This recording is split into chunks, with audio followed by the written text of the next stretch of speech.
అజాగ్రత్తగా ఎలా ఉన్నారు? ఎవరికి లీక్ అయినాయండి అది? జగన్‌మోహన్ గారికి రెడ్డికి లీక్ అయినాయా? లేకపోతే మీడియాకి లీక్ అయినాయా? మాకైతే తెలీదు మరి. హ్మ్. ఇప్పుడు లెక్క ప్రకారం ఎవరి మీద కేసులున్నాయి, ఎక్కడెక్కడో ఎవరెవరో కేసులు పెడుతున్నప్పుడు హాఫ్ డేస్‌లో అరెస్ట్ అవుతారు. ఆ కేసులు ఇప్పుడు పోసాని కృష్ణమౌళిని తీసుకోండి. ఎన్ని వ్యాఖ్యలు చేశాడు. కమ్మోళ్ళకి లేకపోతే కులాల మధ్య చిచ్చు పెట్టేలాగా, కమ్యూనల్ వైలెన్స్ రెచ్చగొట్టేలాగా వ్యాఖ్యలు చేస్తే మరి ఎవరైనా ఒళ్ళు మండి కేసులు పెడతారు గదా! ఆళ్ళ మీద పెట్టిన కేసుల వల్ల అలా అరెస్ట్ అవుతున్నారు. అంతేగాని ఏదో రెడ్ బుక్‌లో లీక్ అయిందంట. రెడ్ బుక్‌లో ఏమి రాసుకోలేదండి.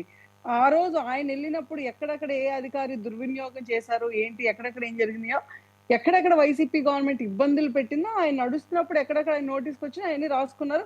100% అది రెడ్ బుక్‌లో ఉందా? లేదా? అని కాకుండా ఈళ్ళందరికీ తెలుసండి. ఆళ్ళందరూ దొంగలే. తేలు కుట్టిన దొంగలు. మొన్నటిదాకా కామ్‌గా ఉన్నారు. ఇప్పుడంతా ఒక్కొక్కళ్ళు బయటకొచ్చి అరెస్ట్ అవుతుంటే ఏంటంటే ఆళ్ళకే అర్థమైపోయింది సీను. ఇందాక మీరే చెప్పారు ఇంటర్వ్యూలో ఆళ్ళు కూడా ప్రిపేర్డ్‌గా ఉన్నారని. ఎందుకు ప్రిపేర్డ్‌గా ఉండరండి? బయటకొచ్చేస్తుంది మొత్తం అందరి కేసులు. ఇప్పుడు పేర్ని నాని ఇష్యూయే తీసుకోండి. పేర్ని నాని ఇష్యూని ఎవరు పట్టుకున్నారెళ్లి? ఆయనే చెప్పాడు కదా! ఆయనే చెప్పాడుగా నా గోడౌన్‌లో ఇన్ని రోజుల నుంచి బస్తాలని చెప్పేసి. ఆయన ప్రైవేట్ గోడౌన్‌లో గవర్నమెంట్ బస్తాలు ఎందుకుండాలి? బియ్యపు బస్తాలు ఎప్పుడు కాకినాడ పోర్ట్ జరిగాక, రైడ్ జరిగాక అన్నీ బయటకొస్తున్నాయి. తీగ లాగితే డొంక కదిలినట్టు అందరూ బయటకి కదులుతున్నారు. విజయసాయి రెడ్డి ఎందుకు మానేసాడు పార్టీ నుంచి? సడెన్‌గా ఏ2గా ఉన్న విజయసాయి రెడ్డి ఎందుకు ఎళ్ళిపోవాల్సొచ్చింది? ఏం మాట్లాడారు ఆ రోజు ప్రెస్ ముందు? నా టీడీపీలో మీద జాయిన్ ప్రెషర్ ఉంది అవ్వడానికేమో అప్రూవర్‌గా టీడీపీలో జాయిన్ సార్ అవ్వడానికేమో అండి. ఎక్కడ జాయిన్ అవ్వను. నాకు అప్రూవర్‌గా ఉండమని చెప్పన్నారుగా. అంటే అప్రూవర్‌గా ఎవరు మారుతారు? తప్పు చేసినోడు మారుతాడు. ఆయన ఎందుకెళ్ళిపోయాడు భయపడిపోయి? ఎన్నేళ్ల నుంచి జగన్మోహన్ రెడ్డి చిటికినేలు పట్టుకొని నడిపించిన ఆయన ఈరోజు ఇంత ఎళ్ళిపోయాడంటే ఇంకెంత ఊబిలో ఆళ్ళు కూరుకుపోయారో, ఇంకెన్ని బయటకొస్తాయో. అందుకే ఆయన కొత్త టీమ్ రెడీ చేసుకున్నాడు. ప్రతి ఒక్కళ్ళు ఎళ్ళిపోతున్నారు గదా! ఎళ్ళిపోయి ప్రతి ఒక్కళ్ళు ఇదే చెప్తున్నారు. మొన్న ఎలక్షన్స్ ముందు వచ్చినోళ్ళు కూడా ఇదే చెప్పారు. మమ్మల్ని తిట్టమంటారు. వాసిరెడ్డి పద్మ కూడా ఇదే చెప్పింది. తిట్టినోళ్ళకే పదవులిస్తారు. తిట్టకపోతే ఏమి ఇవ్వరు అని చెప్పి. ఈ రోజు ఏముంది పోసాని కూడా అదే చెప్తున్నాడు. నాకు సజ్జలు పంపించిన స్క్రిప్ట్ ప్రకారం నేను మాట్లాడానని. అంటే ఈ పాయింట్‌లో మాత్రం ఇప్పుడు సజ్జలు స్క్రిప్ట్ పంపించినంత మాత్రం ఈళ్ళేం నోట్లో ఏలు పెట్టుకొని చీక్కునే గాడిదలే ఏంటండి? నాకు అర్థం కాదు. అంత వయసొచ్చింది. సినిమాల్లో చేశాడు. అంతమందితో తిరుగుతాడు. ఆ మాత్రం ఏం మాట్లాడాలి, ఏం మాట్లాడకూడదో మినిమమ్ కామన్ సెన్స్ కూడా ఉండదేంటి ఈళ్ళకి?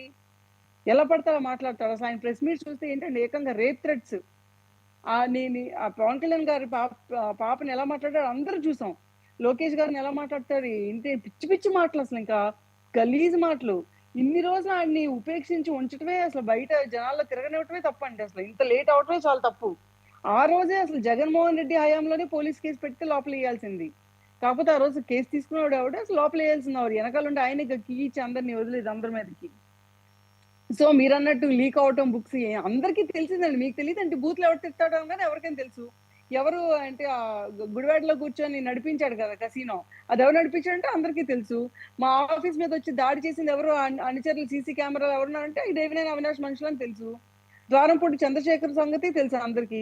ఆళ్ళందరూ ముందస్తు బెయిల్ తీసుకొని ఏదో సేఫ్ అయ్యారు తప్పించి, ఈళ్ళందరూ అరెస్ట్ అవ్వక ఎన్ని రోజులుంటారండి బయట నాకర్థం కాదు. చీడ పురుగుల్ని ఎన్ని రోజులు ఈ సమాజం భరించిద్ది?